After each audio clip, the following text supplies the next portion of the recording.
Hi guys, welcome back. നമ്മൾ രേണുസുതി related ആയിട്ട് ലാസ്റ്റ് ഒരു വീഡിയോ ചെയ്ത സമയത്തേക്ക് ഞാൻ പറഞ്ഞിട്ടുണ്ടായിരുന്നു, ഇനി ഒരു വീഡിയോ ഈ ഒരു വിഷയത്തെ പറ്റിയിട്ടൊക്കെ ചെയ്യേണ്ടി വരികയാണെന്നുണ്ടെങ്കിൽ അങ്ങനെ വലിയ മര്യാദയോ മാന്യതയൊന്നും നമ്മൾ വിചാരിക്കില്ല, ഒരല്പം സാഡിസ്റ്റ് ആയിട്ട് നമ്മൾ മാറും എന്നൊക്കെ നമ്മൾ പറഞ്ഞിട്ടുണ്ടായിരുന്നു. അപ്പം ഇങ്ങനൊരു അവസ്ഥയിലൂടെ കടന്നു പോകുന്ന ഒരാളെ പറ്റിയിട്ട് വീഡിയോ ചെയ്ത് അത് അയാളെ വിമർശിക്കുക എന്നുള്ളൊരു നിലയിൽ നമ്മളത് വീഡിയോ ചെയ്യുമ്പോഴത്തേക്കിന് തീർച്ചയായിട്ടും അതൊരു സാഡിസ്റ്റ് പരമായിട്ടൊരു കാര്യമാണെന്നുള്ളതാണ് ഞാൻ മനസ്സിലാക്കുന്നത്. പിന്നെ സാത്താൻ 321 എന്നൊക്കെ ഒരു പേര് നമ്മുടെ ചാനലിലിട്ടിട്ട് പേര് അനർത്ഥമായി പോരുതല്ലോ. എന്താണെങ്കിലും ഇവിടെ മുമ്പ് പുള്ളിക്കാരി എന്തൊക്കെയാണോ ചെയ്തുകൊണ്ടിരുന്ന കാര്യങ്ങൾ, കോൺട്രവേഴ്സികൾ ഉണ്ടാക്കുക, ആ പരിപാടികളൊക്കെ തന്നെ എഗെയിൻ റിപ്പീറ്റഡ്ലി ചെയ്തുകൊണ്ട് കാര്യങ്ങളൊക്കെ ഇരിക്കുകയാണ്. ഫോണൊക്കെ മാറ്റി വെച്ചിട്ട് ഒന്ന് സമാധാനമായിട്ട് പീസ്ഫുൾ ആയിട്ട് ഇരിക്കുക എന്നൊക്കെ പറഞ്ഞു കഴിഞ്ഞാൽ അത് പറഞ്ഞു കൊടുക്കാൻ ആളില്ലാത്തതിൻ്റെ ആണോ സ്വയം മനസ്സിലാക്കാത്തതിൻ്റെ ആണോ എന്നൊന്നും എനിക്കറിയത്തില്ല. എന്താണെങ്കിലും ഇത് തന്നെയാണ് കണ്ടിന്യൂസ്ലി കാണിച്ചുകൊണ്ടിരിക്കുന്നത്. അപ്പം എല്ലാ ആളുകളും ഇതിനെ പറ്റിയിട്ട് സംസാരിക്കുന്നുണ്ട്, ന്യൂസ് ചാനൽസ് പോലും ഇതിൻ്റെ ആർട്ടിക്കിൾസ് കാര്യങ്ങളൊക്കെ ഇറക്കുന്നുണ്ട്. അപ്പം നമ്മളും വിചാരിച്ചു നമ്മളും കുറച്ച് ഡോളേഴ്സ് ഈ ഒരു വിഷയത്തിൽ ഉണ്ടാക്കുക എന്നുള്ളത്. ശരിയാണ്, ഞാനൊരു സാഡിസ്റ്റ് ആണ് ഗൈസ്. നമ്മുടെ പരിപാടി ഇതാണ്, നമ്മളിത് ചെയ്തേ പറ്റുള്ളൂ, നമ്മളിത് ചെയ്യാണ്. ആൻഡ് എനിക്കറിയാം നിങ്ങളിൽ പലർക്കും എൻ്റെ അടുത്ത് പല കാര്യങ്ങളിലും ഒരു ഇഷ്ടക്കേടുകൾ ചില വിഷയങ്ങളുണ്ട് എന്നുള്ളത് എനിക്കറിയാം. അതെൻ്റെ ഭാഗത്തുനിന്ന് വന്നേക്കുന്ന ഒരു പിഴവായിരിക്കാം. സോ ഞാനത് മനസ്സിലാക്കുന്നു. ഇനി അത്തരത്തിലുള്ളൊരു കാര്യങ്ങൾ ഉണ്ടാവില്ല എന്നുള്ള വാക്ക് ഞാൻ നിങ്ങൾക്ക് തരികയാണ്. ഇനി ഒരിക്കലും അങ്ങനെ ഒരു സംഭവം ഉണ്ടാവില്ല. ഏതാന്നൊക്കെ ഉള്ളത് ചില ആളുകൾക്ക് മനസ്സിലാക്കണം, എല്ലാവർക്കും മനസ്സിലാവണമെന്നില്ല. സോ പറഞ്ഞെന്നുള്ളത് മാത്രമേ ഉള്ളൂ. എനിക്കറിയാം പലർക്കും ആ ഒരു ഇഷ്ടക്കേടുകൾ ഈ ഇടയ്ക്ക് തോന്നി എന്നുള്ളത്. സോ എന്താണെങ്കിലും നമുക്ക് നേരെ വീഡിയോയിലോട്ട് പോകാം. ആദ്യം തന്നെ രേണുസുതി പുള്ളിക്കാരിയുടെ ഈ ഒരു സുവിശേഷം ആ ഒരു രീതിയിലൊക്കെ പുള്ളിക്കാരി പോവാണെന്നൊക്കെ ഉദ്ദേശിച്ചൊക്കെ പറഞ്ഞേക്കുന്ന ഒരു വ്യക്തിയായിരുന്നു. പക്ഷേ അത് പറയുമ്പോൾ പോലും സബ്സ്ക്രിപ്ഷൻ ഈ ഒരു പരിപാടിയുടെ പുള്ളിക്കാരി വീണ്ടും അതിൻ്റെ ഒരു സ്റ്റോറി കാര്യങ്ങളൊക്കെ കണ്ടിട്ടുണ്ടായിരുന്നു. അത് വേറൊരു ലേഡി വീഡിയോട്ടേക്ക് ഞാൻ ഇവിടെ സൈഡിലോട്ട് വെക്കാം. ഞാനിത് കണ്ടിട്ടും ഞാൻ കഴിഞ്ഞ ദിവസങ്ങളിൽ ഇത് കണ്ടു കഴിഞ്ഞപ്പോഴത്തേക്കും ഞാനിങ്ങനെ വിചാരിച്ചു, പുള്ളിക്കാരി ഈ ഒരു അവസ്ഥയിൽ നിൽക്കുമ്പോൾ എഗെയിൻ സബ്സ്ക്രിപ്ഷൻ അത് എന്ത്, ഇപ്പം ഞാനിങ്ങനെ ആലോചിച്ചു എന്തോന്നിത് എന്നുള്ള വിചാരിച്ചിരുന്നു. എന്തെങ്കിലും ആവട്ടെ. അത് കഴിഞ്ഞ പ്രധാനപ്പെട്ട വിഷയം എന്ന് വെച്ച് കഴിഞ്ഞാൽ സീമച്ചേച്ചി പുള്ളിക്കാരിനെ കാണാൻ വന്നു എന്ന് പറഞ്ഞേക്കുന്നൊരു സംഭവം കഴിഞ്ഞ വീഡിയോയുടെ കമന്റ് ബോക്സിലും ചിലർ പറഞ്ഞിരുന്നു, ബ്രോ നിങ്ങൾ എന്താണ് എല്ലാ കാര്യങ്ങളോടെ ഒന്ന് മനസ്സിലാക്കിയിട്ട് നിങ്ങൾ സംസാരിക്കൂ എന്ന് പറഞ്ഞ കാര്യം. ഈ വിഷയം ഒന്നും ഞാൻ പറഞ്ഞിട്ടുണ്ടായിരുന്നില്ല. ആക്ച്വലി ഞാൻ ഒരു വീഡിയോ ചെയ്തതിന് ശേഷമാണ് ഈ സീമ പുള്ളിക്കാരുടെ ഈ ഒരു വിഷയത്തിലോട്ട് ഞാൻ കൂടുതലായിട്ട് നോക്കിയിട്ടുണ്ടായിരുന്നത്. അപ്പോൾ ആദ്യം തന്നെ പുള്ളിക്കാരിയുടെ ഒരു ഇൻസ്റ്റാഗ്രാമിൽ ഇട്ടേക്കുന്ന ഒരു പോസ്റ്റ് ഞാൻ ഇങ്ങോട്ട് വായിക്കാം. സീമ ചേച്ചി എന്നെ കാണാൻ വന്നിരുന്നു, എന്നെ ചേർത്ത് പിടിക്കുന്നത് എൻ്റെ ഹൃദയത്തിൽ നിന്നും 1000 നന്ദി. ചികിത്സയ്ക്ക് വേണ്ടി ചേച്ചി നൽകിയ സഹായം മറക്കില്ല. ജീവിതത്തിൽ ചില സ്നേഹങ്ങൾ വാക്കുകൾക്ക് അതീതമാണ്. എൻ്റെ പ്രയാസകരമായ ഈ സമയത്ത് എന്നെ നേരിൽ കാണാനും ധൈര്യം പകരാനും സ്നേഹത്തോടെ ചേർത്ത് പിടിക്കാനും എത്തിയ സീമ ചേച്ചിക്ക് ഹൃദയം നിറഞ്ഞ നന്ദി. ചികിത്സയ്ക്കായി ചേച്ചി നൽകിയ വിലമതിക്കാനാകാത്ത സഹായവും കരുതലും ഞാൻ ഒരിക്കലും മറക്കില്ല. ഈ സ്നേഹവും പിന്തുണയും എനിക്ക് കൂടുതൽ ആത്മവിശ്വാസവും പ്രതീക്ഷയും നൽകുന്നു. എൻ്റെ പ്രാർത്ഥനകളിൽ ഉൾപ്പെടുത്തുന്നു, സ്നേഹിക്കുന്നു, പിന്തുണയ്ക്കുന്നു. എല്ലാവർക്കും എൻ്റെ ഹൃദയാംശമായ നന്ദി. നിങ്ങളുടെ പ്രാർത്ഥനയും അനുഗ്രഹവും എനിക്ക് ഏറ്റവും വലിയ ശക്തിയാണ്. എല്ലാവരോടും സ്നേഹവും നന്ദി എന്ന് പറഞ്ഞുകൊണ്ട് പുള്ളിക്കാരി ഇട്ടേക്കുന്നതായിരുന്നു. എന്നാണെങ്കിലും തീർച്ചയായിട്ടും തൻ്റെ ജീവിതത്തിലോട്ട് പുള്ളിക്കാരി തിരിച്ചു വരട്ടെ എന്ന് തന്നെ നമ്മൾ ആത്മാർത്ഥമായിട്ട് ആഗ്രഹിക്കുന്നു. നമ്മുടെ ഉള്ളിൻ്റെ ഉള്ളിലും ഇപ്പോഴും ആ ഒരു സങ്കടമുണ്ട്. അത് രേണുസുതി ആയതുകൊണ്ട് എന്നുള്ളത് മാത്രമല്ല, ഏതൊരു വ്യക്തിയാണെങ്കിലും ഇങ്ങനെ ഒരു സാഹചര്യത്തിലൂടെ കടന്നു പോകുന്നു നമ്മൾ അറിയുമ്പോഴത്തേക്കിന് ഒരു മനുഷ്യൻ എന്ന നിലയിൽ നമുക്ക് ആർക്കാണെങ്കിലും ഒരു സങ്കടം തോന്നും. ഇപ്പോൾ പലരും പറയുമായിരിക്കും ഞങ്ങൾക്കൊന്നും അങ്ങനെയൊന്നും ഇല്ല എന്നൊക്കെ പറയുന്ന ചില ടീംസ് ഉണ്ടായിരിക്കും. പക്ഷേ ഉള്ളിനുള്ളിൽ ഈ പറയുന്ന ആൾക്കാർക്ക് എവിടെയെങ്കിലുമൊക്കെ ഒരു നൊമ്പരം തോന്നും. കാര്യം നമ്മളെല്ലാവരും കറതീർന്ന മനുഷ്യന്മാർ തന്നെയാണ്, അല്ലേ? അപ്പോൾ നമുക്ക് ആ ഒരു സംഭവങ്ങളൊക്കെ തോന്നുന്നതായിരിക്കും. പക്ഷേ ഇവിടെ പുള്ളിക്കാരിക്ക് ഒരു വിമർശനത്തിൻ്റെ ഒരു നിലയിലോട്ട് ഈ കാര്യങ്ങളൊക്കെ മാറിയിരിക്കുന്നതിൻ്റെ സീൻ എന്താണെന്ന് വെച്ച് കഴിഞ്ഞാൽ, പുള്ളിക്കാരി ഇത് കഴിഞ്ഞിട്ട് ഒരു ഫോട്ടോ ഇത്തരത്തിൽ പുള്ളിക്കാരിയുടെ ഇൻസ്റ്റാഗ്രാമിൽ പോസ്റ്റ് ചെയ്തിട്ടുണ്ടായിരുന്നു. ഐസിയുയിൽ വന്ന് സീമ പുള്ളിക്കാരി വന്ന് കണ്ടു എന്ന് പറഞ്ഞുകൊണ്ട്. അപ്പോൾ പല ആളുകളും കമന്റ് ബോക്സിലും ഒക്കെ തന്നെയാണെങ്കിൽ കിച്ചു വന്നിട്ട് എന്തുകൊണ്ട് കാണാൻ പറ്റിയില്ല എന്നൊക്കെ പറഞ്ഞു. ഇവരുടെ ഒരു അടുത്തൊരു സുഹൃത്തുണ്ട്, ഇങ്ങേര് വന്നിട്ട് രേണുസുതി ഇത്തരത്തിൽ തൂങ്ങാൻ ശ്രമിച്ചു അങ്ങനെയൊക്കെ പറഞ്ഞിട്ടുള്ള കുറേ പച്ചക്കളങ്ങൾ അങ്ങനെ പടച്ചിട്ടിരിക്കുന്ന കുറേ സീന് കാര്യങ്ങളൊക്കെ അത് ഒരു സൈഡിൽ കൂടെ നടക്കുന്നുണ്ടായിരുന്നു. എന്താണെങ്കിലും ഞാൻ ആ ഒരു പോസ്റ്റ് ഇവിടെ സൈഡിൽ വെക്കാം. അതിൻ്റെ ക്യാപ്ഷൻ ഇങ്ങനെയായിരുന്നു: ചേച്ചി വന്നു, എന്നെ കണ്ടു, സീമ ചേച്ചി, എനിക്ക് എന്ത് ഹാപ്പി ആയെന്ന് അറിയോ, ചേച്ചി ഹെൽപ്പ് ചെയ്തു കേട്ടോ, എനിക്കത് മെഡിസിന് ഒക്കെ വാങ്ങാൻ പറ്റി, താങ്ക് യു ചേച്ചി. മറ്റ് ഒരുപാട് പേർ എന്നെ സ്നേഹിക്കുന്നവരും കൂട്ടത്തിൽ എന്നെ ഹെൽപ്പ് ചെയ്യുന്നുണ്ട് കേട്ടോ എന്ന് പറഞ്ഞിട്ടിരുന്നത്. അപ്പം ഇത് ഐസിയുവിനകത്ത് വന്ന് പുള്ളിക്കാരി ഇതെങ്ങനെ കണ്ടു എന്നൊക്കെയുള്ള രീതിയിൽ ഭയങ്കരമായിട്ടുള്ള വിമർശനങ്ങളും കാര്യങ്ങളൊക്കെ ഉയർന്നിരുന്നു. അപ്പോൾ കമന്റ് ബോക്സിൽ തന്നെ നോക്കിയാൽ കാണാൻ പറ്റും കിച്ചുവിനെ മാത്രം കാണാൻ പറ്റാതിരുന്നത് എന്തുകൊണ്ടായിരിക്കും എന്നുള്ളത്. ചില ആളുകൾ ഇത് അല്ല, ഇത് ഒറിജിനൽ ആണെന്ന് വിശ്വസിച്ച് അങ്ങനെ ആൾക്കാർ തെറ്റിദ്ധരിക്കപ്പെട്ടിട്ടുണ്ടായിരുന്നു. ഓക്കെ, എന്താണെങ്കിൽ ഇതിനെ പറ്റിയിട്ട് പുള്ളിക്കാരി ഇട്ടേക്കുന്ന വീഡിയോ ഉണ്ടായിരുന്നു, നമുക്ക് അതൊന്ന് കാണാം. ഹലോ, നമസ്കാരം. രേണുസുതിയാണ്. ഞാനൊരു പ്രധാനപ്പെട്ട കാര്യം പറയാനാണ് വന്നത്. എൻ്റെ ഒരു ഫ്രണ്ട്, അതായത് അൻഷാദ് എന്ന് പറയുന്നവൻ ഒരു വീഡിയോ ഇട്ടിട്ടുണ്ടായിരുന്നു. ആ വീഡിയോയ്ക്കകത്ത് പറയുന്നത് ഞാൻ ഇപ്പോഴാണ് അറിഞ്ഞത്, അങ്ങനെ ഒരു സംഭവം നടന്നിട്ടില്ല. ആ വീഡിയോക്കകത്ത് അവൻ പറഞ്ഞത് അൻഷാദ് എന്ന് പറയുന്ന പുള്ളിക്കാരിയെ സ്വയം ജീവനൊടുക്കാൻ ശ്രമിച്ചു ഈ സാധനങ്ങളൊക്കെ വന്ന് പറഞ്ഞേക്കുന്ന ഈ കള്ളങ്ങളൊക്കെ ഇപ്പോഴാണോ രേണുസുതി അറിയുന്നത്? ഇതാണ് പുള്ളിക്കാരി ഈ ഒരു അവസ്ഥയിലും പറയുന്നത് കള്ളമാണെന്നുള്ള സംശയം നിങ്ങൾക്ക് തോന്നുന്ന രീതിയിലാണ് പുള്ളിക്കാരി ഇപ്പോൾ പറയുന്ന ഓരോ കാര്യങ്ങൾ കാണുമ്പോൾ തോന്നുന്നത്. കാര്യം എന്ന് വെച്ചാൽ 24 മണിക്കൂർ ഫോണും പിടിച്ചുകൊണ്ട് ഇതുപോലെ കിച്ചു സ്വന്തം മകനായിട്ടുള്ള അല്ലെങ്കിൽ കൊല്ലം സുധിയുടെ മകനായിട്ടുള്ള കിച്ചുവിനെതിരെ വീഡിയോ ഇടുന്നതാണെങ്കിൽ പോലും കിച്ചു വന്നില്ല അതൊക്കെ പറഞ്ഞുകൊണ്ട് അങ്ങോട്ടും ഇങ്ങോട്ടും റിവഞ്ച് മൂടുള്ള സാധനങ്ങൾ ഇറക്കുമ്പോൾ പോലും ഇത്രയും പ്രശ്നങ്ങളൊക്കെ പുള്ളിക്കാരി ഇവിടെ കാണിക്കുന്നുണ്ട്, അല്ലെങ്കിൽ സോഷ്യൽ മീഡിയയിലൂടെ ഈ ഒരു സംഭവങ്ങൾ കാണിക്കുന്നുണ്ട്. അപ്പൊ ഈ സമയത്ത് തന്റെ അടുത്തൊരു സുഹൃത്ത് ഇങ്ങനെ ചെയ്തു എന്നുള്ള കാര്യം പുള്ളിക്കാരി അറിഞ്ഞില്ലേ? അറ്റ്ലീസ്റ്റ് അടുത്തുള്ള സുഹൃത്തുക്കൾ പോലും ഇത് പറഞ്ഞു കൊടുത്തില്ലേ? അടുത്തുള്ള സുഹൃത്തുക്കൾ മകൻ കിച്ചുവിന്റെ കാര്യം അല്ലെങ്കിൽ അങ്ങനെയുള്ള ബന്ധപ്പെട്ട കാര്യങ്ങൾ പറഞ്ഞു കൊടുക്കുന്നു, എന്നാൽ ഈ ഒരു കാര്യം മാത്രം പുള്ളിക്കാരി അടുത്ത് പറഞ്ഞു കൊടുത്തില്ല, പുള്ളിക്കാരി അറിഞ്ഞില്ല എന്ന് പറയുമ്പോൾ അത് വിശ്വസിക്കാൻ ഭയങ്കര പ്രയാസമാണ്. സീമാജി നായർ ചേച്ചി ഹോസ്പിറ്റലിൽ വന്നെന്നുള്ള സത്യമാണ്. എന്നെ കാണാൻ ICU കയറിയിട്ടില്ല, എന്നെ കണ്ടിട്ടില്ല. വീഡിയോ കോളിലാണ് എൻ്റെ ചേച്ചി കാണിച്ചു തന്നത് ചേച്ചീനെ. വീഡിയോ കോളിലാണ് പുള്ളിക്കാരി കണ്ടത്. പക്ഷേ ആൾക്കാരിലോട്ട് ICUവിൽ വന്ന് കണ്ടെന്നുള്ള നിലയിലോട്ട് അങ്ങനെ ഒരു ഫോട്ടോ ഒക്കെ ജനറേറ്റ് ചെയ്ത് കിട്ടുമ്പോഴത്തേക്കിനും ആൾക്കാർ തെറ്റിദ്ധരിക്കപ്പെടൂലേ? കുറെ ആൾക്കാർക്ക്, നമുക്കൊക്കെ ഏകദേശം കുറച്ച് ആൾക്കാർക്ക് മനസ്സിലായത് ആണെന്നുള്ളത്, പക്ഷെ അല്ലാത്ത ആൾക്കാർ തെറ്റിദ്ധരിക്കപ്പെട്ടു. ആക്ച്വലി അങ്ങനെ ഒരു ഫോട്ടോ ഇടേണ്ട ഒരു ആവശ്യകതയുടെ കാര്യമൊക്കെ ഉണ്ടായിരുന്നു. അതിനകത്ത് നിങ്ങൾക്ക് റവന്യൂ ഒക്കെ അങ്ങനെ ഒരു പോസ്റ്റ് ഇട്ടത് കൊണ്ട് നിങ്ങൾക്ക് അതിനകത്തൊന്നും കിട്ടൂ ഇല്ലല്ലോ. അപ്പോൾ അതിൻ്റെയൊക്കെ ഒരു ആവശ്യകത എന്തായിരുന്നു? അതുപോലെ ആ ഒരു പിക്ക് AI പിക്കാന്ന് ബുദ്ധിയുള്ളവർക്കും അല്ലാത്തവർക്കും എല്ലാം മനസ്സിലാക്കുന്ന കാര്യമാണ് ഞാൻ ഇട്ടേക്കുന്ന AI പിക്ക്. അങ്ങനെ ഒരു പിക്ക് ചേച്ചി എന്നെ നേരിട്ട് കാണാത്തതുകൊണ്ടും എടുക്കാൻ പറ്റാത്തതുകൊണ്ടും ഫോട്ടോ എടുക്കാൻ പറ്റാത്തതുകൊണ്ടും IC കയറ്റാത്തത് കൊണ്ടും ആ ഒരു പിക്ക് AI വെച്ചിട്ട് ഞാൻ എൻ്റെ ഫ്രണ്ട്സിനെ കൊണ്ട് ചെയ്യിപ്പിച്ചതാണ്. അപ്പോൾ ഒരു കാര്യം ഞാൻ ചോദിക്കട്ടെ, നിങ്ങളെ കാണാനെ കൊണ്ടെന്ന് പറഞ്ഞുകൊണ്ട് പലരും വീഡിയോ കോളിലൂടെ അല്ലാതെ നേരിട്ട് എത്തിയ പല ആൾക്കാരുടെയും കാര്യങ്ങളൊക്കെ ഉണ്ട്. ഇപ്പോൾ എക്സാമ്പിൾ പറയുകയാണെങ്കിൽ സായിച്ചേട്ടൻ നിങ്ങളെ സഹായിച്ചതിൻ്റെ കാര്യങ്ങളൊക്കെ, സായിച്ചേട്ടൻ ഒരു ഇൻ്റർവ്യൂ കാര്യങ്ങളൊക്കെ ഉണ്ടായിരുന്നു. അപ്പോൾ നിങ്ങൾ അങ്ങനെ ഒരുമിച്ചുള്ള ഫോട്ടോയോ അല്ലെങ്കിൽ അങ്ങനത്തെ സംഭവങ്ങളിൽ ഞാൻ ശ്രദ്ധിച്ചില്ല. ഇനി അങ്ങനെ പുള്ളിക്കാരി ഇട്ടോ എന്നുള്ളത് എനിക്കറിയില്ല. പുള്ളിക്കാരി ഒരു വീഡിയോയിൽ പറയുന്നത് ഇങ്ങനെ കേട്ടിരുന്നു, അല്ലാതെ അങ്ങനെ ഫോട്ടോ ഇട്ടതായിട്ടോ സംഭവങ്ങളൊന്നും ഞാൻ കണ്ടിട്ടുണ്ടായിരുന്നില്ല. അപ്പോൾ അങ്ങനെ കണ്ടുപോയിക്കുന്ന പല ആൾക്കാരുണ്ടായിരുന്നു. അപ്പം അവരുടെ ഒപ്പമുള്ള ഫോട്ടോയോ കാര്യങ്ങൾ നിങ്ങൾ ഇതേപോലെ ഈ ഒരു രീതിയിൽ ഇട്ടേക്കുന്ന അങ്ങനെ അധികം ഞാൻ ശ്രദ്ധിച്ചിട്ടുണ്ടായിരുന്നില്ല. പിന്നെ ഇതെല്ലാം ജനറേറ്റ് ചെയ്ത് കൊടുക്കുന്ന കൂട്ടുകാരാണ്. ഈ കൂട്ടുകാർ ഈ അടുത്തുള്ള സുഹൃത്തുക്കൾ ഈ പച്ചക്കള്ളങ്ങൾ പറഞ്ഞു വിട്ടതൊന്നും പുള്ളിക്കാരി പക്ഷെ അറിഞ്ഞിട്ടുമില്ല. വെച്ചിട്ട് അല്ലാതെ അത് എല്ലാവർക്കും കണ്ടറിയാം ആണെന്ന്. അപ്പം പിന്നെ അവിടെ ആ ഹോസ്പിറ്റലിൽ വൈറ്റ് ആൻഡ് വൈറ്റ് ആണ് നമുക്ക് ICUവിൽ ഇടേണ്ട വേഷം. മെഡിക്കൽ കോളേജിൻ്റെ കാര്യം അറിയാമല്ലോ. ആരും ICUവിൽ കയറ്റത്തൊന്നുമില്ല. ചേച്ചി ആവശ്യത്തിന് എന്തെങ്കിലും ആവശ്യമുണ്ടെങ്കിൽ എനിക്കിപ്പം ബാത്റൂമിൽ പോകണമെങ്കിൽ ആവശ്യമുണ്ടെങ്കിൽ സിസ്റ്റർമാർ വിളിക്കുമ്പോൾ എൻ്റെ ചേച്ചി വന്ന് കാണും.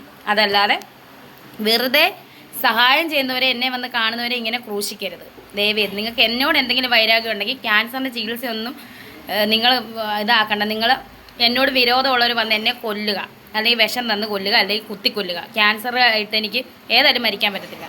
നിങ്ങൾ അങ്ങനെ ചെയ്യുക, അല്ലാതെ എന്നെ ഇങ്ങനെ ക്രൂശിക്കരുത്.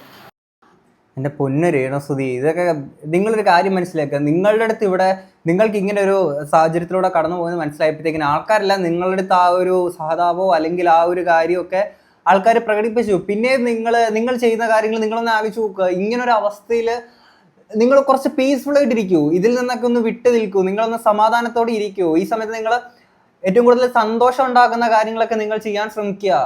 ഓക്കെ, ഇപ്പൊ എൻ്റെ ഈ ഒരു വീഡിയോ കാണുമ്പോൾ നിങ്ങൾ ചിലപ്പോൾ ഇവൻ വീഡിയോ ചെയ്ത് നെഗ് അടിച്ച് എന്നിട്ട് ഇവൻ വന്ന് പറയാൻ സമാധാനത്തോടെ ഇരിക്കുന്ന ഇപ്പൊ കാണുന്ന ആൾക്കാർ വിചാരിക്കും. പക്ഷേ ഇങ്ങനെ ചെയ്ത് എന്തുകൊണ്ടാണ്? നിങ്ങൾ അങ്ങനെ വന്ന് അങ്ങനെ പറയാനെ കൊണ്ടൊരു കാരണമാകുന്നത് കൊണ്ടല്ലേ നമ്മൾ അങ്ങനെ ഒന്ന് പറയുന്നത്. ഇപ്പൊ നമ്മൾ ഇതിനകത്തുനിന്ന് വന്ന് ഡോളേഴ്സ് കാര്യങ്ങളൊക്കെ നമ്മൾ ഉണ്ടാക്കി പോകുന്നത്. നിങ്ങളിപ്പോൾ ഇതൊരു ഷോർട്സ് വീഡിയോ ആയിട്ട് ഇതിനകത്തുനിന്ന് നിങ്ങൾക്ക് പ്രത്യേകിച്ച് വലിയ ഏണിങ്സ് ഒന്നും ഈ ഒരു ഷോർട്സ് വീഡിയോക്കകത്തൊന്നും അധികം അങ്ങനെ കിട്ടൂലല്ലോ. അപ്പൊ ഇങ്ങനെയുള്ള കോൺട്രവേഴ്സികൾ ഉണ്ടാക്കിയിട്ട് എന്താണ് നിങ്ങൾ ഉദ്ദേശിക്കുന്നത് എന്നുള്ളത് നമുക്ക് മനസ്സിലാവുന്നില്ല. ഇനി ഈ പറഞ്ഞേക്കുന്ന അൻഷാദ് പാല ഇട്ടേക്കുന്ന ഒരു പോസ്റ്റ് ഞാൻ ഇങ്ങോട്ട് വായിക്കി. പച്ചക്കള്ളങ്ങൾ പടച്ചു ഇട്ടേക്കുന്നവൻ ഒരു കാര്യം പറയട്ടെ, മനസ്സറിഞ്ഞ ഒരാൾക്കും ഒരു സഹായം ചെയ്യരുത്, അത് നമുക്ക് തന്നെ വിനയാവും. സത്യം കൈവശമുള്ളവനെ ആരെയും പേടിക്കേണ്ട കാര്യമില്ല, എല്ലാം പുറത്ത് പറഞ്ഞുകൊണ്ട് തന്നെ ഞാൻ വീഡിയോ ചെയ്യുന്നതായിരിക്കും. പിന്നെ എനിക്ക് വട്ടാണ് എന്ന് പറഞ്ഞ് ഒരുത്തി കുരിക്കുന്നുണ്ട്, അവളോട് പറയാനൊന്നേ ഉള്ളൂ, നിന്റെ തന്തയ്ക്കടി വട്ട്, വിഷയം ഇതായ കൊണ്ട് ഞാൻ ഒന്ന് അയഞ്ഞു എന്നേ ഉള്ളൂ, അല്ലാതെ നിന്നെയൊക്കെ എൻ്റെ പട്ടി പോലും പേടിക്കില്ല. എടാ നിനക്കെന്താടാ വയ്യേ? എനിക്ക് അതാ ചോദിക്കണം, നിനക്കെന്ത് വയ്യേ? എനിക്ക് മനസ്സിലാവുന്നില്ല. നീ എന്ത് തരം പതൂരിയാടാ? ഇതിന്റെ ഇടയ്ക്ക് കുറെ ഈ പറയുന്ന എന്തുവാ സ്വപ്നത്തിൽ എന്തോ കണ്ടെന്നോ അല്ലെങ്കിൽ ആരുടെയോ ആത്മാവിനെ കണ്ടെന്നോ പറഞ്ഞുകൊണ്ട് റൂഹിജാനോ അങ്ങനെ ആരുടെയൊക്കെ കുറെ സംഭവങ്ങൾ ആ ഒരു സൈഡിൽ കൂടി ഇങ്ങനെ ഞാൻ കണ്ടിട്ടുണ്ടായിരുന്നു. അതിൻ്റെ ഇടയ്ക്ക് ഇതൊക്കെ എന്താടാ ഇതൊക്കെ? അടുത്തത്, ഞാൻ പറഞ്ഞ കാര്യങ്ങൾ ഒന്നിൽ നിന്നും പിന്മാറാൻ എനിക്ക് യാതൊരു ഉദ്ദേശവുമില്ല. ഇതൊക്കെ ഞാൻ മെനഞ്ഞ കഥകളാണെങ്കിൽ നിയമപരമായി എന്നെ നേരിടാമല്ലോ. എന്തേ നിങ്ങൾ അങ്ങനെ ചെയ്യാത്ത? നീയൊക്കെ എത്ര കുറിച്ചാലും അവസാന വിജയം സത്യത്തിന്റെ കൂടെ മാത്രമാണ്, അത് എൻ്റെ കൂടെയാണ് 100% കോൺഫിഡൻറ്റ്. ഇത് ഏതോ ഒരു വെകിളി അൻഷാദ് പാല. എടാ പോയി വാഴക്ക് 2 തട വിളിക്കുന്നു. അതാ എനിക്ക് പറയാനുള്ളത്. രേണുസുതി ആണെങ്കിൽ ശിവൻ ജീവൻ എടുക്കാൻ ശ്രമിച്ചെന്നൊക്കെ പറഞ്ഞിട്ട് ഇവന് വയ്യടാ ഇവന്. എനിക്ക് അതറിയത്തെ. ഇനി സീമാജി പുള്ളിക്കാരിയായിട്ട് ഷെഫീന ബീവിയുടെ ചാനലിൽ വന്നിരിക്കുന്ന ഒരു വോയിസ് കാര്യങ്ങളൊക്കെ ഉണ്ടായിരുന്നു പുള്ളിക്കാരി സംസാരിക്കുന്നത്. ഇനി സീമാജി പുള്ളിക്കാരി പറയുന്ന കാര്യം കൂടെ നമുക്കൊന്ന് കേൾക്കാം. അവസ്ഥ ഒരാളെടുത്ത് പറഞ്ഞിട്ടില്ല, മനസ്സിലായോ? പറയാൻ എനിക്ക് ഇഷ്ടമില്ല. അത് ഫോർത്ത് സ്റ്റേജിൽ എത്തിക്കഴിഞ്ഞപ്പോഴാണ് മറ്റേ ആർട്ടിസ്റ്റുകൾ പറയുന്നത്. പക്ഷെ എന്നാലും ഞാൻ 2 വർഷം അതിനു വേണ്ടി ഫൈറ്റ് ചെയ്തു. ഇപ്പൊ രേണുവിനെ സംബന്ധിച്ചിട്ട് ഈ ആ കുട്ടിയെ ഞാൻ അതിനോട് ചേർന്ന് നിന്നിട്ട് ഫൈറ്റ് ചെയ്യുകയെന്നുള്ളതല്ല. ഞാൻ അതിനെ ഈ പറഞ്ഞ പോലെ അസുഖമാണെന്ന് അറിഞ്ഞപ്പോ എനിക്കൊരു വിഷമം തോന്നി. കാരണം ഞാനതൊരു പോസ്റ്റ് ഇട്ടിരുന്നു. ഞാനൊരിക്കലും അതിനെ ഫോളോ ചെയ്യുകയോ അല്ലെങ്കിൽ ആ കുട്ടിയുടെ വീഡിയോ കാണുകയോ അല്ലെങ്കിൽ അതിനെ അങ്ങനെയൊന്നും ചെയ്യുന്ന ആളല്ല. ഒന്നാമത് എന്നാന്നൊരു ഷഫീന, ഒന്നിനും സമയമില്ല. കാരണം ഈ ഒരാളുടെ കാര്യമല്ലല്ലോ, ഒരുപാട് പേരുടെ കാര്യമുണ്ട്. അത് പലതും കടങ്ങളും അതും ഇതും എല്ലാം കൂടി ആയിട്ട് നമ്മൾ പലരെയും പിടിച്ചു നിർത്താനും ഇപ്പോഴും അവനെ ചികിത്സിച്ച വകയിൽ കടമുണ്ട്. അത് അവന്റെ ഫാമിലിക്ക് അറിയാം. സീമ പുള്ളിക്കാരി നല്ലൊരു മനസ്സിനുടമയാണ്. അതുകൊണ്ടാണല്ലോ ആ ഒരു സമയത്തേക്ക് പുള്ളിക്കാരിക്ക് ഒരു കൈത്താങ്ങാവണം എന്നുള്ള ആ ഒരു ചിന്തകളൊക്കെ പുള്ളിക്കാരിക്ക് ആ ഒരു രീതിയിൽ പുള്ളിക്കാരി പ്രവർത്തിച്ചത്. അപ്പോൾ അങ്ങനെ വരുന്ന ആൾക്കാരോട് ഇപ്പം ഇങ്ങനൊരു വിവാദത്തിൽ നിറഞ്ഞു നിർത്താനെ കൊണ്ട് അങ്ങനെ വലിച്ചിടേണ്ടുന്ന ഒരു ആവശ്യകത രേണുസുതി നിങ്ങളുടെ ഭാഗത്തുനിന്ന് അത് ഉണ്ടായിരുന്നു. നിങ്ങൾ തന്നെ ഒന്ന് ആലോചിച്ച് നോക്ക്. നിങ്ങളെ സഹായിച്ചിരിക്കുന്ന വ്യക്തിയാണ്. ഇപ്പം അവർ ഈ ഒരു വിവാദത്തിൽ പെട്ടുപോയേക്കുന്നത്. അത് നിങ്ങൾ വലിച്ചിട്ടേക്കുന്ന ഒരു സംഭവമാണ്. ഓക്കെ, അപ്പോൾ ഇതെല്ലാം കിടന്ന് ആകെ വിഷമിക്കുമ്പം ക്യാൻസറാന്ന് അറിഞ്ഞത് കൊണ്ടാണ് ഞാൻ ഈ കുട്ടിക്ക് എന്നെ കൊണ്ട് പറ്റുന്ന ഒരു ഹെൽപ്പ് ചെയ്യാമല്ലോ എന്ന് കരുതി ഞാനതിന് ഹെൽപ്പ് ചെയ്തത്. പിന്നെ ഞാൻ ഒരിക്കലും ഷഫീനയ്ക്ക് അറിയാതിരിക്കാം, ഞാൻ കുറേ ഇങ്ങനെ ചെയ്യുന്നതുകൊണ്ട് നമുക്ക് എവിടെ കയറണം എവിടെ കയറണ്ട, എങ്ങനെ പോയി ഒരു പേഷ്യന്റിനെ നമുക്ക് കാണാം എന്നുള്ളതെല്ലാം എനിക്കറിയാം. ഞാൻ ഒരിക്കലും ഞാൻ പറയട്ടെ മോളെടാ, അത് ഞാൻ പറയട്ടെ, അത് ആർക്കും എന്തും പറയാമല്ലോ. ഇപ്പൊ ഞാൻ ചോദിക്കട്ടെ, അല്ല ആരും എന്തും പറയാമെന്നുള്ള ടൈമല്ല, അവളുടെ കൂടെ നിൽക്കുന്നവർത്തനാണ് അത് പറയുന്നത്. അതിന്റെ സീരിയസ്നെസ് മനസ്സിലാവുന്നുണ്ടോ? അറിയില്ല ഷഫി, നമുക്കിത് അറിയില്ലല്ലോ മോളെ, നമുക്കിതിനെ കുറിച്ച് അറിയില്ലല്ലോ. ഒന്നാമത് സത്യം വന്നു കഴിഞ്ഞാൽ ഞാൻ സത്യമായിട്ട് പറയാണ്, ഞാൻ ഫോളോ ചെയ്യുന്ന ഒരാളല്ല. ഇപ്പൊ ഇവള് വിളിച്ച് പറഞ്ഞപ്പോഴത്തേക്കിനുമാണ് ഞാൻ അറിയുന്നത്. അപ്പം ഞാൻ പറഞ്ഞു, നീ ഒരു കാര്യം ചെയ്ത് ഷഫീനയോട് പറയൂ, ആ ഫോട്ടോ നോക്കിയാൽ അറിയാൻ പറ്റും. അത് ആർക്ക് വേണമെങ്കിലും എവിടെ പോയി സെർച്ച് ചെയ്താലും അത് കോട്ടയം മെഡിക്കൽ കോളേജിന്റെ ICU അല്ല, അതറിയാൻ പറ്റും. അപ്പം ഇനിയിപ്പം എങ്ങനെ ഒരു പരാതി എവിടെ പോയാലും അതാണെങ്കിലല്ലേ നമുക്കെതിരെ പരാതി വരുള്ളൂ. അല്ല, സീമയ്ക്ക് മനസ്സിലാവാത്ത ഒരു കാര്യം കൂടെ ഞാൻ വ്യക്തമാക്കി തരാം. ഇപ്പം സീമയെ പോലുള്ളവരെയൊക്കെ അവള് വിളിപ്പിക്കുന്നതും അവിടെ സീമ പോയി കാണുമ്പോൾ ഫോട്ടോ എടുത്ത് ഇതുപോലെ എഡിറ്റ് ചെയ്ത് ഇടുന്നതും ഒക്കെ തന്നെ മറ്റുള്ളവരെ തെറ്റിദ്ധരിപ്പിക്കാനാണ്. എല്ലാവരും ഇത് AI ആണോന്ന് അന്വേഷിക്കത്തില്ല. നമ്മള് ഈ ഫീൽഡിലുള്ളതുകൊണ്ട് നമുക്കിത് മനസ്സിലാകും. മോളെ ഞാന് അത് മാത്രമല്ല, ഒരു നമുക്ക് പോലും ചേച്ചി സീമ ചേച്ചിയാണ് അത് മോളെ അത് എഡിറ്റർ ആണെന്ന് പറഞ്ഞപ്പോ ഞാനത് നോക്കിയപ്പോ ക്ലിയർ ആയി. എനിക്ക് ശരിക്കുള്ള ഫോട്ടോ സീമ ചേച്ചി കാണിച്ചപ്പോഴാണ് അല്ല ഞാനത് നിനക്ക് അയച്ചു തന്നില്ലായിരുന്നു. കാരണം അതില്ല. പിന്നെ ഒരു കാര്യം കൂടെ ഞാൻ പറയാം, അതിന്റെ ICUവിന്റെ അകം എങ്ങനെയാണെന്നുള്ളത് എന്റെ സത്യമായിട്ടും എനിക്കതിന് ഇത് എന്തിനു ചെയ്തു എന്നറിയാമോ? ആ ചെക്കൻ ഹോസ്പിറ്റലിൽ ചെന്നില്ല, ICUവിനകത്തേക്ക് പോലും സീമയ്ക്ക് കയറാൻ പറ്റി. പക്ഷേ അന്ന് ഹോസ്പിറ്റലിൽ പോയി മുഖം കാണിക്കാൻ പോലും കിച്ചു തയ്യാറായി. ആ ചെറുകനെ ടാർഗറ്റ് ചെയ്യണം, അത്രേ ഉള്ളൂ. എവർക്ക് എന്തെങ്കിലും സംഭവിച്ച ആ കുട്ടീനെ നോക്കാനുള്ള ഒരു പയ്യനാണത്. ബോധവും വിവരവും ഇല്ലാത്തൊരു സ്ത്രീ. അതാണ് ഞാൻ ഒന്നും പറയണില്ല. അല്ല ഷഫീന, ഞാൻ ശരിക്കും അങ്ങനെ വിചാരിച്ചിട്ടുള്ളത്. ഇപ്പൊ ഞാൻ ഒരുപാട് പേരുടെ പുറകെ സത്യം പറഞ്ഞു കഴിഞ്ഞാൽ അത് ഒരു ദിവസം ഷഫീന എന്റെ കൂടെ അല്ല മോളെ, നിങ്ങൾ ചെയ്യുന്നത് ഒരു ഗ്രേറ്റ് തിങ് ആണ്. എനിക്ക് നിങ്ങളുടെ ആ ഒരു സ്റ്റേറ്റ്മെന്റ് ഇഷ്ടപ്പെടാത്തതുകൊണ്ടാണ് ഞാനത് തുറന്നങ്ങ് പറയണത്. എനിക്കങ്ങനെ മറച്ചു വെക്കാൻ അറിയത്തില്ല. പക്ഷെ അതുകൊണ്ട് നിങ്ങളെ സ്നേഹിക്കുന്നവർ പോലും തെറ്റിദ്ധരിക്കപ്പെടും എന്നുള്ളത് കൊണ്ട് പറഞ്ഞതാണ്. നമ്മൾ പെണ്ണുങ്ങളല്ലേ. ഇപ്പം സീമയ്ക്ക് സാമ്പത്തിക ബുദ്ധിമുട്ടുണ്ടായിട്ട് സീമ പറഞ്ഞ് ഞാൻ റെഡി വാ കിടക്കാമെന്ന് പറയുന്നില്ലല്ലോ. അവിടെ സീമയുടെ ക്യാരക്ടർ ഉണ്ടല്ലോ. അപ്പൊ ആ ക്യാരക്ടറിനെ നമ്മൾ സപ്പോർട്ട് ചെയ്യുമ്പോ നമ്മൾ ബാക്കിയുള്ള പെണ്ണുങ്ങൾക്ക് കൊടുക്കണ മെസ്സേജ് റോങ് ആണെന്നേ ഞാൻ പറഞ്ഞുള്ളൂ. മനസ്സിലായോ? അത്രേ ഉള്ളൂ. അല്ലാണ്ട് എനിക്ക് ആ സ്ത്രീയുടെ അടുത്ത് യാതൊരു പേഴ്സണൽ ഗ്രഡ്ജ് ഞാൻ അവരെ കണ്ടിട്ടില്ല. അവരെന്റെ അമ്മയെ പറഞ്ഞതോ എന്നെ പറഞ്ഞോ എനിക്കതൊന്നും ഇപ്പൊ വയ്യായ്മ വന്നപ്പം ആ സ്ത്രീക്ക് വയ്യായ്മ ഉള്ളവരുടെ പെയിൻ എന്താന്ന് മനസ്സിലായിക്കണം. ഞാൻ നേരത്തെ പറഞ്ഞതുപോലെ ഒരു അവസ്ഥ എനിക്കുണ്ട്. നമ്മൾ ഈ ബക്കറ്റ് ഒക്കെ ഇതിനകത്ത് വെച്ചിരിക്കണം തന്നെ ഇവരൊക്കെ കളിയാക്കും, മുള്ളി എന്നൊക്കെ പറഞ്ഞ് ഇവര് കളിയാക്കും. അത് നമ്മുടെ ഒരു അവസ്ഥയാണ്. അതൊക്കെ ഓവർകം ചെയ്ത് നമ്മള് മറ്റുള്ളവർക്ക് വേണ്ടി കാണിക്കാൻ പോലും അങ്ങനെ ഒരു കാര്യം പറയാത്ത ആളാണ്. അപ്പൊ ഇതൊക്കെ കാണുമ്പോൾ നമുക്ക് ഇല്ലാത്ത ദേഷ്യം വരും. ഞാൻ ഒരിക്കലും അതെ എനിക്കറിയാം. കാരണം ഞാൻ all Kerala wheel chair rights ഫെഡറേഷന്റെ എന്താ പറയുന്നത് രക്ഷാധികാരി ഒക്കെയാണ്. അപ്പം എല്ലാ വർഷവും അല്ല, എല്ലാ ദിവസവും എന്നോണം ഇപ്പോഴും ഒരുപാട് പേരുടെ താങ്ങായിട്ട് നിൽക്കുന്ന ആൾ ഒരു രാജീവ് പള്ളുരുത്തിയുണ്ട്. ചിലപ്പോൾ അറിയുമായിരിക്കും ഷഫീനിക്ക്, നമുക്ക് പുള്ളിയാണ് ആ പാമ്പിടിച്ച പുള്ളിക്കാരിനെ ഈ വിവാദത്തിലോട്ട് പിടിച്ചുകൊണ്ടിട്ടേക്കുന്നത്. അതൊക്കെ ഭയങ്കര മോശമാണ്, അത് ചെയ്യാൻ പാടില്ല. അതൊക്കെ ആവശ്യമില്ലാത്ത കാര്യങ്ങളൊക്കെ തന്നെയാണ്. എന്താണെങ്കിലും നിങ്ങളിങ്ങനെ ചെയ്യുമ്പോഴത്തേക്കിന് നമുക്കെന്താണെങ്കിലും കുറച്ച് ഡോളേഴ്സ് ഉണ്ടാക്കാൻ പറ്റുന്ന കാര്യമായിട്ട് മാറുന്നുണ്ട്. നമ്മളത് ഉപയോഗിക്കുന്നു എന്നുള്ളത് മാത്രമേ ഉള്ളൂ, അതിനകത്ത് കൂടുതലൊന്നുമില്ല. ഞാനൊരു സാഡിസ്റ്റ് ആണ് എന്നുള്ളത് എനിക്ക് പറയാനുള്ളൂ. ഇനി ഇത് കഴിഞ്ഞിട്ട് നമ്മുടെ ബിഷപ്പ് പുള്ളിയുടെ അടുത്തൊരു വോയിസ് കേട്ടിട്ടുണ്ടായിരുന്നു. ഞാൻ കഴിഞ്ഞ വീഡിയോയിൽ പറഞ്ഞിരുന്നു, പുള്ളീനെ നമ്മൾ റെസ്പെക്ട് ചെയ്തുകൊണ്ട് എല്ലാ ആളുകളെ റെസ്പെക്ട് ചെയ്തുകൊണ്ട് തന്നെയായിരുന്നു നമ്മൾ ആ ഒരു വീഡിയോക്കകത്ത് അവസാനമായിട്ട് സംസാരിച്ചിട്ടുണ്ടായിരുന്നത്. ഇനി അത് പ്രതീക്ഷിക്കേണ്ട, ആരും പ്രതീക്ഷിക്കേണ്ട ആവശ്യമില്ല. എന്തോ ഇത് ബിഷപ്പിന്റെ ഒരു വോയിസ് എടുത്ത് അത് നമുക്ക് പുറകെ അത് സെപ്പറേറ്റ് ഒരു വീഡിയോ ചെയ്യും. അത് കുറച്ചധികം കാര്യങ്ങൾ അതിനകത്ത് പറയാനുണ്ട്.